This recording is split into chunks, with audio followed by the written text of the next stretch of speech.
All right, 100 tips for rolling dips. Okay, next tip, right? You have to have the right moisture in your road when you're working on rolling dips. If you have too much water in the materials, it just gets too soupy and you can't work with it, right?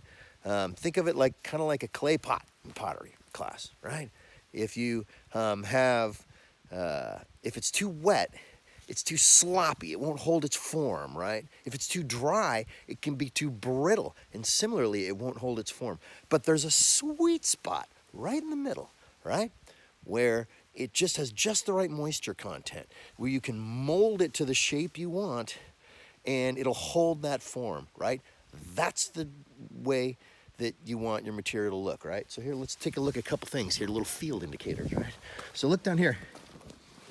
You can see that, see these excavator, or these are bulldozer tracks? See how they really have the whole shape of the track right here? And you can tell, and you can even see a little bit of moisture in there. When the machine rolled over this, it almost like suction cupped and pulled up, right, Wilson? Okay, so that is too wet. That material's too wet. And that's why that material's off in the outlet of this dip that we worked on right here. You know, he didn't want to use that material on the road because it's just simply too wet. But now let's look over here.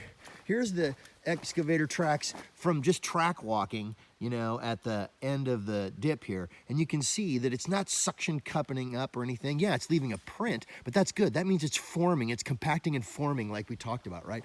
So that has good moisture content in your road, right? Okay, there you go.